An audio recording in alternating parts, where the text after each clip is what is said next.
ತಪಸ್ವಾಧ್ಯಾಯ ಶುಶ್ರೂಷಾ ಕೃಷ್ಣ ಪೂಜಾರತಂ ಮುನಿಂ ವಿಶ್ವೇಶಮಿಷ್ಟದಂ ವಂದೇ ಪರಿಮ್ರಾಟ್ ಚಕ್ರವರ್ತಿನಂ. ಶ್ರೀ ಗುರುಭ್ಯೋ ನಮಃ. ಹರಿ ಓಂ. ಇಂದಿನ ಸಂಚಿಕೆಯಲ್ಲಿ ಪ್ರಮುಖವಾದ ಮತ್ತೊಂದು ವಿಚಾರ, ಭೀಷ್ಮಾಷ್ಟಮಿ ಜನವರಿ 26ನೇ ತಾರೀಕು ಸಂಭವಿಸ್ಲಿಕ್ಕಿದೆ. ಈ ಭೀಷ್ಮಾಷ್ಟಮಿಯ ಪ್ರಾಮುಖ್ಯ ಏನು, ನಾವೇನ್ ಭೀಷ್ಮಾಷ್ಟಮಿ ದಿವಸ ಮಾಡಬೇಕು ಅನ್ನೋದನ್ನ ನೋಡೋಣ. ನಾವು ಪ್ರತಿನಿತ್ಯ ಎಲ್ಲ ಋಷಿಗಳಿಗೆ ತರ್ಪಣ ಅಂತ ಕೊಡ್ತೀವಿ, ಎಲ್ಲ ದೇವತೆಗಳಿಗೆ ತರ್ಪಣ ಅಂತ ಕೊಡ್ತೀವಿ.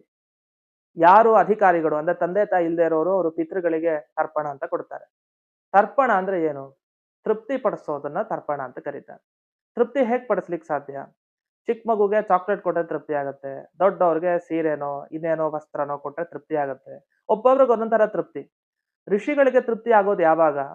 ಅವರು ನಮಗೆ ಉಪದೇಶ ನೀಡಿದ ವೇದಗಳನ್ನ ನಿರಂತರ ಪಾರಾಯಣ ಮಾಡ್ತಾ ಇದ್ರೆ, ಶಾಸ್ತ್ರ ಹೇಳ್ತಾ ಇದ್ರೆ ಅವ್ರಿಗೆ ಖುಷಿ. ಇನ್ನೊಂದು, ಅವರಿಗೆ ದತ್ತ ಜಲ, ನೀರನ್ನ ದಿವಸ ಕೊಡ್ಬೇಕು. ನೀವು ತೃಪ್ತರಾಗಿ ತರ್ಪಯಾಮಿ ತರ್ಪಯಾಮಿ ತರ್ಪಯಾಮಿ ಅಂತ. ಇದು ಋಷಿಗಳಿಗೆ ಮಾಡ್ಬೇಕು, ಯಾಕೆ ಋಷಿ ಋಣ ನಮ್ಮ ಮೇಲಿದೆ, ಅವರ ಉಪಕಾರ ನಮ್ಮ ಮೇಲಿದೆ. ಇನ್ನು ಪಿತೃಗಳ ಉಪಕಾರನೂ ಇದೆ, ನಮ್ಮ ತಾತ ನಮ್ಮ ಮುತ್ತಾತ. ಆದ್ರೆ ಯಾರು ತಂದೆ ತಾಯಿಲ್ಲೋ ಅವ್ರು ಮಾತ್ರ ಅದನ್ನ ಕೊಡ್ತಾರೆ. ಇನ್ನು ದೇವತೆಗಳ ಉಪಕಾರ ನಮಗ್ ತುಂಬಾ ಇದೆ. ನಾವು ಪ್ರತಿನಿತ್ಯ ಏನೇ ನಾವು ಪಡಿಬೇಕು ಸೌಭಾಗ್ಯ ಅಂದ್ರೆ ಅದು ದೇವತೆಗಳ ಒಂದು ವ್ಯಾಪಾರ, ಅವರ ಅನುಗ್ರಹದಿಂದ ಪಡಿತೀವಿ. ಇದರ ಜೊತೆಗೆ ಇನ್ನೊಬ್ರಿದ್ದಾರೆ, ಅವ್ರು ಯಾರು ಅಂದ್ರೆ ಭೀಷ್ಮಾಚಾರ್ಯರು. ಭೀಷ್ಮಾಚಾರ್ಯರು ಶಂತನು ಪುತ್ರ, ಶಂತನು ಮಹಾರಾಜನ ಮಗ. ಇವರು ಮೇಲ್ನೋಟಕ್ಕೆ ಸಾಮಾನ್ಯವಾಗಿ ನಾವು ಋಷಿಗಳಲ್ಲಿ ಸೇರಿಸ್ಬೇಕಾ, ಈ ಕಡೆ ದೇವತೆಗಳ, ಈ ಕಡೆ ಪಿತೃಗಳ, ಯಾರು ಅಲ್ವಲ್ಲ ಅಂತ. ಇಲ್ಲ, ನಮ್ಗೆ ದೊಡ್ಡ ತಾತಂತಾರೆ ಅವರು, ಅದು ಭೀಷ್ಮಾಚಾರ್ಯರು. ಭೀಷ್ಮಾಚಾರ್ಯರಿಗೆ ಇಂದಿನ ದಿವಸ ಅಂದ್ರೆ ಅಷ್ಟಮಿ ದಿವಸ ತರ್ಪಣ ಎಲ್ರೂ ಕೊಡ್ಬೇಕು. ಅವ್ರು ಬ್ರಾಹ್ಮಣ ಆಗ್ಲಿ, ಕ್ಷತ್ರಿಯ ಆಗ್ಲಿ, ವೈಶ್ಯ ಆಗ್ಲಿ, ಶೂದ್ರ ಆಗ್ಲಿ. ಯಾಕೆಂದ್ರೆ ಎಲ್ಲಾ ವರ್ಣದವ್ರಿಗೂ ಭೀಷ್ಮಾಚಾರ್ಯರ ಉಪಕಾರ ತುಂಬಾ ಇದೆ. ಮಹಾಭಾರತ ತೆಗೆದ್ರೆ ಯುಧಿಷ್ಠಿರನಿಗೆ ಉಪದೇಶ ಕೊಟ್ಟಿದ್ದಾರೆ ಭೀಷ್ಮಾಚಾರ್ಯರು. ಅನುಶಾಸನ ಪರ್ವ ನಮ್ಗೆ ವಿಶ್ವಸಹಸ್ರನಾಮ ಸಿಕ್ಕಿರೋದವರಿಂದ ಎಷ್ಟೆಷ್ಟು ಸಿಕ್ಕಿದೆ ಭೀಷ್ಮಾಚಾರ್ಯರಿಂದ. ಜೀವನದಲ್ಲಿ ಒಬ್ಬ ಶೂದ್ರ ಉದ್ಧಾರ ಆಗ್ಬೇಕಾ ಏನ್ ಮಾಡ್ಬೇಕು, ವೈಶ್ಯ ಉದ್ಧಾರ ಆಗ್ಬೇಕಾ ಏನ್ ಮಾಡ್ಬೇಕು, ಎಲ್ಲವನ್ನೂ ಉಪದೇಶ ಕೊಟ್ಟಿದ್ದಾರೆ. ಸಾಕ್ಷಾತ್ ದೇವರೇ ಭೀಷ್ಮಾಚಾರ್ಯ ಒಳಗಡೆ ನಿಂತು ಕೃಷ್ಣನ ಉಪದೇಶ ಕೊಡಿಸಿದಾನೆ. ಅಂತ ಯೋಗ್ಯತೆ ಭೀಷ್ಮಾಚಾರ್ಯದು. ಶರ ತಲ್ಪದಲ್ಲಿ ಅಂದ್ರೆ ಬಾಣಗಳ ಮಂಚ ಅದು, ಅದ್ರ ಮೇಲೆ ಮಲ್ಕೊಂಡಿದ್ದಾರೆ, ರಕ್ತ ಹರಿತಾ ಇದೆ. ಆ ಟೈಮ್ ನಲ್ಲಿ ಒಬ್ಬ ವ್ಯಕ್ತಿಯಿಂದ ಬಾಯಿಯಿಂದ ಹೊರಗೆ ಬರೋದು ಧರ್ಮೋಪದೇಶ ಅಂದ್ರೆ ಎಂಥ ದೊಡ್ಡ ವ್ಯಕ್ತಿತ್ವ. ಆ ಭೀಷ್ಮಾಚಾರ್ಯರು ಈ ದಿವಸ ದೇಹ ತ್ಯಾಗ ಮಾಡಿತ್ತು. ಅಂದ್ರೆ ನಾವು ದುಃಖ ಪಡ್ಬೇಕು ಒಂದ್ ರೀತಿ, ಭೀಷ್ಮಾಚಾರ್ಯ ನಮಗ್ ಸಿಗ್ಲಿಲ್ಲ. ಇಂದಿನ ದಿವಸ ಅಂದ್ರೆ ಭೀಷ್ಮಾಷ್ಟಮಿ ದಿವಸ ದೇಹವನ್ನ ಬಿಟ್ಟು ಹೊರಟೋದ್ರು. ಆದ್ರೆ ಅವರ ಉಪದೇಶಗಳು ನಿರಂತರವಾಗಿ ನಮಗಿದೆ. ಅವರು ಪ್ರತಿಜ್ಞೆ ಮಾಡ್ತಾರೆ. ಭೀಷ್ಮ ಅಂತ ಯಾಕೆ ಅವ್ರಿಗೆ ಹೆಸರು? ಅವ್ರಿಗೆ ಭೀಷಣ ಪ್ರತಿಜ್ಞೆ ಮಾಡಿದ್ರಿಂದಲೇ ಭೀಷ್ಮ ಅಂತ ಕರೀತಾರೆ.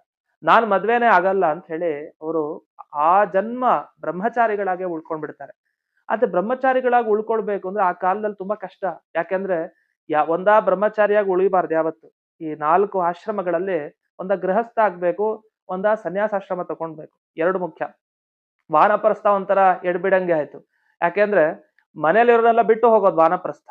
ಇಲ್ಲ ಅಂದ್ರೆ ಜೊತೆ ಕರ್ಕೊಂಡು ಹೋಗ್ಬೇಕು, ಅದ ಹೆಂಡತಿ ಮಕ್ಳು ಯಾರು ಬರಲ್ಲ. ಅವನ ಹೆಂಡತಿ ಮಕ್ಕಳು ತಾನು ಮನೇಲಿ ಇಟ್ಟು ನೀವು ನೋಡ್ಕೊಡಿ ನಾನು ಇನ್ನು ಹೊರಡ್ತೀನಿ ನನ್ನ ಸಾಧನೆಗೆ ಅಂತ ಹೊರಟ್ಬಿಡ್ತಾನೆ. ಕೆಲವರಲ್ಲಿ ಮಾತ್ರ ಮಕ್ಕಳು ಮಾತ್ರ ಇರ್ತಾರೆ ಮನೆಯಲ್ಲಿ, ಹೆಂಡತಿನೂ ವಾನಪ್ರಸ್ಥಲ್ಲಿ ಗಂಡನ ಜೊತೆಗೆ ಹೋಗ್ತಾಳೆ. ಇವೆಲ್ಲ ಇದೆ.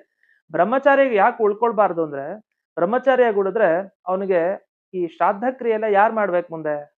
ಮಕ್ಕಳಾಗಿದ್ರೆ ಮಕ್ಕಳು ಸಂತಾನ ಪಡೆದಿಂದ ಅವರು ಶ್ರಾದ್ದ ಮಾಡ್ತಾರೆ.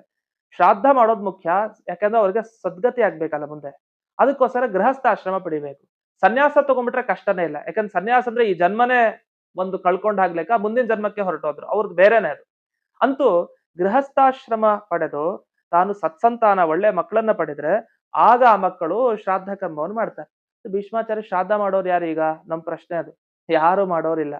ಅದಕ್ಕೆ ಏನ್ ಮಾಡ್ಬೇಕು ಅಂದ್ರೆ, ಒಬ್ರಿಗೋಸ್ಕರ ನೀವು ಶ್ರಾದ್ದ ಮಾಡುವಂತ ಒಂದು ಅಧಿಕಾರ ಸಿಕ್ತಾ ಅಪರೂಪಕ್ಕೆ. ಈಗ ಮನೆಯಲ್ಲಿ ಯಾರು ಶ್ರಾದ್ದ ಮಾಡೋರು ಇರಲ್ಲ, ಎಲ್ರು ನಾವ್ ಮಾಡಲ್ಲ ಅಂತ ನಾಸ್ತಿಕರಾಗಿರ್ತಾರೆ ಕೆಲವರು. ಏನ್ ಮಾಡ್ಬೇಕಂತ ಅವ್ರಿಗೆ ಶ್ರಾದ್ದನೆ ಆಗದೆ ಇದ್ರೆ ಅದಕ್ಕೆ ಏನ್ ಮಾಡ್ತಾರೆ, ಪುರೋಹಿತರಿಗೆ ಹೇಳ್ತಾರೆ, ಕುಲ ಪುರೋಹಿತರು. ಅವ್ರ ಬದಲು ಅವರ ಹೆಸರಲ್ಲಿ ಶ್ರಾದ್ದ ಮಾಡ್ತಾರೆ. ತುಂಬಾ ಪುಣ್ಯದ ಕೆಲಸ ಅದು, ಎಲ್ರಿಗೂ ಸಿಗಲ್ಲ ಅಂತ ಭಾಗ್ಯ.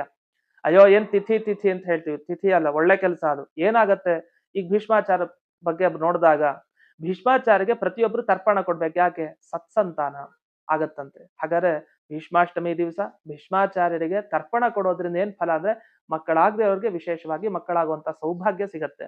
ಮಕ್ಕಳಾದವ್ರು ಏನ್ ಮಾಡ್ಬೇಕು? ಬೇಡ ನಮ್ಗೆ, ಇಲ್ಲ ಮೊಮ್ಮಕ್ಕಳ ಭಾಗ್ಯ ಸಿಗತ್ತೆ. ಮತ್ತೆ ಮಕ್ಕಳು ಚೆನ್ನಾಗಿ ಮುಂದಕ್ಕೆ ಬರ್ತಾರೆ ಜೀವನದಲ್ಲಿ. ಭೀಷ್ಮಾಚಾರ್ಯ ಒಂದ್ಸಲಿ ತಲೆ ಮೇಲೆ ಕೈ ಇಟ್ರೆ ಸಾಕು, ಅವ್ನಿಗೆ ಇಡೀ ವಿದ್ಯೆ ಎಲ್ಲ ಹೊಳೆಯುತ್ತೆ. ವಿದ್ಯೆ ಕಷ್ಟ ಪಡೋದೇ ಬೇಕಾಗಿಲ್ಲ. ಈ ಎಲ್ಲ ನಿಟ್ಟಿನಲ್ಲಿ ಪ್ರತಿಯೊಬ್ಬರ ಕರ್ತವ್ಯ ಈ ಭೀಷ್ಮಾಷ್ಟಮಿ ದಿವಸ ಅವರಿಗೆ ತರ್ಪಣವನ್ನ ಕೊಡ್ಬೇಕು. ಯಾವುದರಿಂದ ತರ್ಪಣ ಕೊಡ್ಬೇಕು? ಎಳ್ಳಿಂದ ತರ್ಪಣ ಕೊಡ್ಬೇಕು. ಎಳ್ಳು ಅಂದ ಕೂಡಲೇ ಭಯ ಆಗತ್ತೆ. ಇದೇನಿದು? ನಾವು ನಮ್ಗ್ ತಂದೆ ತಾಯಿಗಳಿದ್ದಾರೆ, ಎಳ್ಳಿನ ತರ್ಪಣ ಹೇಗೆ? ನಿಜ, ಎಳ್ಳಿನ ತರ್ಪಣ ಅವರು ತಂದೆ ತಾಯಿ ಇರೋರು ಕೊಡ್ಬೇಕಾಗಿಲ್ಲ. ಏನ್ ಮಾಡ್ಬೇಕು? ಅಕ್ಕಿಯಿಂದ ತರ್ಪಣವನ್ನ ಕೊಡೋದಿದೆ ಭೀಷ್ಮಾಚಾರ್ಯಗೆ. ಅದು ತಂದೆ ತಾಯಿ ಇರೋರು. ಇಲ್ದೇ ಇರೋರು ಅವರು ದಕ್ಷಿಣ ದಿಕ್ಕಿಗೆ ತಿರುಗ್ತಾರೆ, ತಾವು ತರ್ಪಣವನ್ನ ಕೊಡ್ತಾರೆ ಎಳ್ಳಿಂದ. ಸರಿ, ಇವರು ಯಾವ ದಿಕ್ಕಿಗೆ ತಿರುಗಿರ್ಬೇಕು ಅಂದ್ರೆ ಜೀವತ್ಪಿತ, ಯಾರ ತಂದೆ ತಾಯಿ ಬದುಕಿದ್ದಾರೆ ಅವ್ರು ಯಾವ ದಿಕ್ಕಿಗೆ? ಅವರು ದಕ್ಷಿಣ ದಿಕ್ಕಿಗೆ. ಆದ್ರೆ ಕೊಡೋ ತರ್ಪಣ ಎಳ್ಳಿಂದಲ್ಲ, ಅಕ್ಕಿಯಿಂದ ಅಥವಾ ಬರೀ ನೀರಿನಿಂದ ತರ್ಪಣ ಕೊಡ್ಬೇಕು. ಅಲ್ಲ, ಈ ತರ ತರ್ಪಣ ಕೊಡ್ಲಿಕ್ಕೆ ಅಧಿಕಾರ ಇದೆಯಾ? ಇಬ್ರಿಗೆ ಕೊಡ್ಲಿಕ್ಕೆ ಅಧಿಕಾರ ಇದೆ. ಒಂದು ಯಮಧರ್ಮರಾಯನಿಗೆ, ಮತ್ತೊಂದು ಭೀಷ್ಮಾಚಾರ್ಯರಿಗೆ. ಹಾಗಾಗಿ ಯಮದೇವರ ದಿವಸ ಬಂದಾಗ ಅವ್ರಿಗೂ ತರ್ಪಣ ಕೊಡ್ಬಹುದು, ಭೀಷ್ಮಾಚಾರ್ಯರಿಗೂ ತರ್ಪಣ ಕೊಡ್ಬಹುದು. ಇದಕ್ಕೆ ಪದ್ಮ ಪುರಾಣದಲ್ಲಿ ಆಧಾರ ಕೊಟ್ಟಿದ್ದಾರೆ. ಜೀವತ್ ಪಿತಾಪಿ ಕುರುವೀತ ತರ್ಪಣಂ ಯಮ ಭೀಷ್ಮಯೋಹೋ ಅಂತ. ಯಮನಿಗೆ ಮತ್ತೆ ಭೀಷ್ಮಾಚಾರ್ಯರಿಗೆ ತರ್ಪಣ ನೀಡ್ಬೇಕು. ಸರಿ, ಈ ತರ್ಪಣವನ್ನ ಎಲ್ರು ಮಂತ್ರ ಹೇಳ್ಕೊಂಡೇ ನೀಡ್ಬೇಕಾ? ಇಲ್ಲ. ಕೆಲವ್ರಿಗೆ ಮಂತ್ರ ಹೇಳ್ಕೊಳ್ಬಾರ್ದು. ಶುದ್ಧರಿಗೆ ಮಂತ್ರ ಹೇಳ್ದೇನೆ ಹಾಗೆ ನೀರಿನ ತರ್ಪಣ ಕೊಟ್ರೆ ಸಾಕು. ಕೆಲವ್ರು ಮಂತ್ರ ಗೊತ್ತಿರೋರು ಅವ್ರು ಹೇಳ್ಕೊಂಡು ನೀಡ್ತಾರೆ. ಅಂತೂ ಭೀಷ್ಮಾಯ ನಮಃ ಇದಮರ್ಘ್ಯಂ ಇದಮರ್ಘ್ಯಂ ಇದಮರ್ಘ್ಯಂ. ಭೀಷ್ಮಾಚಾರ್ಯ ನಿಮ್ಗೆ ನಮಸ್ಕಾರ, ಇದು ಅರ್ಘ್ಯ ಪ್ರದಾನ, ಇದು ನಿಮ್ಗೆ ಅರ್ಘ್ಯ ಪ್ರದಾನ, ಇದು ಅರ್ಘ್ಯ ಪ್ರದಾನ ಅಂತ ನೀರನ್ನಾದ್ರೂ ಕೂಡ ಖಂಡಿತ ಮಾಡಬೇಕು. ತರ್ಪಣ ನೀಡದೇ ಇದ್ರೆ ಅದು ದೊಡ್ಡ ಅಪರಾಧ ಆಗತ್ತೆ. ಯಾಕೆ? ಅವರ ಉಪಕಾರ ನಮ್ಮ ಮೇಲಿದೆ. ಆ ಉಪಕಾರವನ್ನು ತೀರಿಸೋದು ಈ ಮುಖಾಂತರ. ನಾವು ಏನೋ ನೀರು ಕೇಳ್ತಾ ಇದಾರೆ ಅಷ್ಟೇ. ಅದು ಏನಂದ್ರೆ ಮುಂದೆ ಸಂಕಲ್ಪ ಮಾಡ್ಕೊಳ್ಳಿಕ್ಕಿದೆ ಭೀಷ್ಮಾಷ್ಟಮಿ ದಿವಸ. ಏನ್ ಸಂಕಲ್ಪ ಮಾಡ್ಕೊಳ್ಬೇಕು? ತರ್ಪಣ ಕೊಡೋ ಮುಂಚೆ ಗಂಗಾ ಶಂತನು ಪುತ್ರ ಭೀಷ್ಮಾಂತರ್ಗತ ಭಾರತೀಯ ರಮಣ ಮುಖ್ಯ ಪ್ರಾಣಾಂತರ್ಗತ ಶ್ರೀ ವಿಷ್ಣು ಪ್ರೀತ್ಯರ್ಥಂ ಭೀಷ್ಮಾಷ್ಟಮ್ಯಾಂ ವ್ಯಾಘ್ರಪಾದ ಗೋತ್ರಂ ಭೀಷ್ಮುದ್ದೇಶ್ಯ ತರ್ಪಣಂ ಅರ್ಘ್ಯ ಪ್ರದಾನಂಚ ಕರಿಷ್ಯೆ ಅಂತ. ಭೀಷ್ಮಾಚಾರ್ಯ ಪರಿಚಯ. ಇವ್ರು ಯಾರ ಮಗ? ಗಂಗಾ ಶಂತನು ಪುತ್ರ. ಗಂಗೆ ಮತ್ತೆ ಶಂತನು ಮಹಾರಾಜನ ಪುತ್ರ ಇವರು. ಅಷ್ಟೇ ಅಲ್ಲ, ಇವರ ಗೋತ್ರ ಯಾವುದು? ವ್ಯಾಘ್ರಪಾದ ಅಂತ ಇವರ ಗೋತ್ರ. ಹಾಗೆ ಸಂಕೃತಿ ಎನ್ನುವ ಪ್ರವರ. ಇಲ್ಲಿ ಬಂದ ಭೀಷ್ಮಾಚಾರ್ಯಗೆ ಪುತ್ರ ಪೌತ್ರೋಚಿತಾಂ ಕ್ರಿಯಾಂ ಅಂತ ಹೇಳ್ತಾರೆ. ಅಂದ್ರೆ ಮಕ್ಕಳು ಮೊಮ್ಮಕ್ಕಳು ಎಲ್ಲ ಮುಂದೆ ಮಾಡಬೇಕಾದ ಕ್ರಿಯೆ ಅಂದ್ರೆ ಶ್ರಾದ್ದ ಕ್ರಿಯೆ. ಅದಕ್ಕೆ ಅನುಗುಣವಾದ ಒಂದು ತರ್ಪಣ, ಅದನ್ನು ನಿಮಗೆ ನೀಡ್ತಾ ಇದೀವಿ ಅಂತ. ಆದ್ರೆ ಇದರಲ್ಲಿ ಒಂದು ವಿಶೇಷ ಏನಂದ್ರೆ, ವಂಶ ಬೆಳಿಬೇಕು ಅಂತ ಆದ್ರೆ ವಿಶೇಷವಾಗಿ ಭೀಷ್ಮಾಷ್ಟಮಿ ದಿವಸ ತರ್ಪಣೆ ನೀಡ್ಬೇಕು. ಇದೊಂದು ಸಾಕಂತೆ. ಅದಕ್ಕೆ ತುಂಬಾ ಮಹತ್ವ ಕೊಟ್ಟಿದ್ದಾರೆ. ಇನ್ನು ಮುಂದೆ ಈ ಒಂದು ಶ್ಲೋಕವನ್ನ ಅರ್ಘ್ಯ ಪ್ರದಾನ ಮಾಡ್ಬೇಕಾದ್ರೆ ಹೇಳ್ಕೊಳ್ಬೇಕು. ವೈಯಾಘ್ರಪಾದ ಗೋತ್ರಾಯ ಸಾಂಕೃತಿ ಪ್ರವರಾಯ ಚ ಅಪುತ್ರಾಯ ದದಾಮ್ಯೇತತ್ ಜಲಂ ಭೀಷ್ಮಾಯ ವರ್ಮಣೆ. ಅವರಿಗೆ ಮಕ್ಕಳಿಲ್ಲ, ಪುತ್ರ ಇಲ್ಲದೆ ಇರೋ ಭೀಷ್ಮಾಚಾರ್ಯಗೆ ತರ್ಪಣೆ ನೀಡಿದಾಗ ನಮಗೆ ಮಕ್ಕಳಾಗತ್ತೆ ಅಂತ. ನೋಡಿ ಎಂತ ಭಾಗ್ಯ. ಪಾಪ ಈಗ ಏನಂದ್ರೆ ಜೀವನದಲ್ಲಿ ತಾವು ಯಾರಿಗ್ ದುಃಖ ಅನುಭವಿಸಿರ್ತಾರಲ್ಲ ಅವರು ಇನ್ನೂ ಚೆನ್ನಾಗಿ ಅದಕ್ಕೆ ಅನುಕೂಲ ಮಾಡ್ಲಿಕ್ಕೆ ಟ್ರೈ ಮಾಡ್ತಾರೆ. ಈಗ ರಾಯರಿಗೆ ನಾವು ನೋಡ್ತೀವಿ, ರಾಯರು ಎಷ್ಟು ದುಃಖ ಪಟ್ಟಿದ್ರು ಪೂರಾಶ್ರಮದಲ್ಲಿ. ಆದ್ರೆ ನಂತರ ಇನ್ಯಾರಿಗೂ ಈ ದುಃಖ ಆಗ್ಬಾರ್ದು ಅಂತ ಹೇಳಿ ಆ ದುಃಖವನ್ನು ಎಲ್ರಿಗೂ ಪರಿಹರಿಸ್ತಾ ಇದ್ದಾರೆ.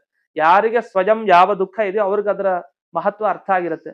ಭೀಷ್ಮಾಚಾರ್ಯಗೆ ತಮಗೆ ಮಕ್ಕಳಿಲ್ಲ ಅಂತ ಇನ್ನೊಬ್ರಿಗೂ ಹಾಗೆ ಇಲ್ಲ, ಇನ್ನೊಬ್ರಿಗೆ ಸಿಗೋ ಹಾಗೆ ಅವರು ಅನುಗ್ರಹ ಮಾಡ್ತಾರೆ.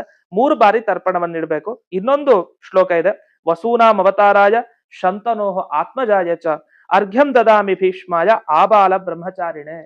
ವಸು ಅಂತ ವಸುದೇವತೆಯಲ್ಲಿ 8 ಜನ ವಸುಗಳಿರ್ತಾರೆ. ಅದ್ರಲ್ಲಿ ಕೊನೆ ಒಬ್ರು ವಸು ಇದ್ದಾರೆ, ಅವ್ರ ಹೆಸರು ದ್ಯೂ ಅಂತ. ಆ ದ್ಯೂ ಅನ್ನೋ ಹೆಸರಿನ ವಸುನೇ ಈ ಭೂಮಿಗೆ ಭೀಷ್ಮಾಚಾರ್ಯರಾಗಿ ಬರ್ತಾರೆ, ಶಂತನುವಿನ ಮಗನಾಗಿ ಬರ್ತಾರೆ. ಆಬಾಲ ಬ್ರಹ್ಮಚಾರಿ ಇವರು, ಇವರಿಗೆ ತರ್ಪಣವನ್ನ ನೀಡೋದು. ಇಷ್ಟಾಗಿ ಕೊನೆಗೆ ಕೃಷ್ಣಾರ್ಪಣವನ್ನ ಮಾಡ್ತಾ ಶಾಂತನವಃ ವೀರಃ ಸತ್ಯವಾದಿ ಜಿತೇಂದ್ರಿಯ. ಭೀಷ್ಮಾಚಾರ್ಯ ಪ್ರತಿಜ್ಞೆ ಜೀವನದಲ್ಲಿ ನಾವು ಒಮ್ಮೆನೂ ಮಾಡ್ಲಿಕ್ಕಲ್ಲ. ನಾವು ಅನ್ಕೊಳ್ತೀವಿ ಏನಂತ, ಪ್ರತಿ ಭೀಷ್ಮಾಷ್ಟಮಿ ಅಯ್ಯೋ ಬೇಡ, ಪ್ರತಿನಿತ್ಯ ಬೆಳಗ್ಗೆ ಬೇಗ ಹೇಳ್ತೀವಿ ಅಂತ ಅನ್ಕೊಳ್ಳಿ. ಯಾವತ್ತೂ ನಾವ್ ಎದ್ದೇ ಇರೋದಿಲ್ಲ, ಯಾವಾಗ್ಲೂ ಎಡವಟ್ಟೆ. ಯಾವ್ದಾದ್ರು ಫಂಕ್ಷನ್ ಇದ್ರೆ ಆಗಿ ಎದ್ದಿರ್ತೀವಿ ಅನಿವಾರ್ಯ. ಅಂದ್ರೆ ನಮ್ಮ ಪ್ರತಿಜ್ಞೆ ಎಲ್ಲ ಹುಸಿ, ಅದು ಸರಿಯಾದ ಪ್ರತಿಜ್ಞೆ ಅಲ್ಲ.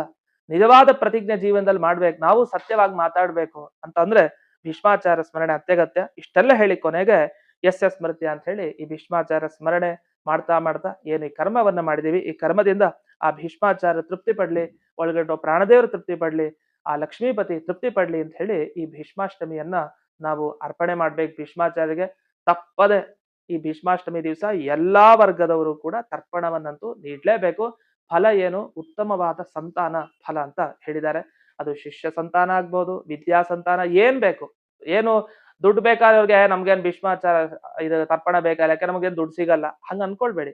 ಭೀಷ್ಮಾಚಾರ ಅನುಗ್ರಹ ಆದ್ರೆ ಎಲ್ಲವೂ ಸಿಗತ್ತೆ. ಅದ್ರಲ್ಲಿ ಮುಖ್ಯವಾಗಿ ಈ ಸಂತಾನಕ್ಕೆ ಮಹತ್ವವನ್ನ ಕೊಟ್ಟಿದ್ದಾರೆ ಅಂತ ತಿಳಿಸ್ತಾ, ಎಲ್ಲರೂ ಈ ಭೀಷ್ಮಾಷ್ಟಮಿ ದಿವಸ ತರ್ಪಣವನ್ನ ಅವಶ್ಯವಾಗಿ ಕೊಡಿ. ಹೆದರ್ಕೊಳ್ಬೇಡಿ. ತರ್ಪಣ ನೀಡಬಾರ್ದು ಅಂತ ಇಲ್ಲ, ತಂದೆ ತಾಯಿ ಇದ್ದವರು ತರ್ಪಣ ನೀಡ್ಲೇಬೇಕು ಅಂತ ಪ್ರಮಾಣಗಳಿದೆ ಅಂತ ತಿಳಿಸ್ತಾ ಈ ಸಂಚಿಕೆಯನ್ನ ಅಸ್ಮದ್ ಗುರುವಂತರ್ಗತ ವ್ಯಾಸತೀರ್ಥ ಗುರುವಂತರ್ಗತ ಭಾರತೀ ರಮಣ ಮುಖ್ಯ ಪ್ರಾಣಾಂತರ್ಗತ ಶ್ರೀಮನ್ಮೂಲ ಗೋಪಾಲಕೃಷ್ಣನಿಗೆ ಅರ್ಪಣೆಯನ್ನು ಮಾಡ್ತೇನೆ. ಶ್ರೀ ಕೃಷ್ಣಾರ್ಪಣಮಸ್ತು.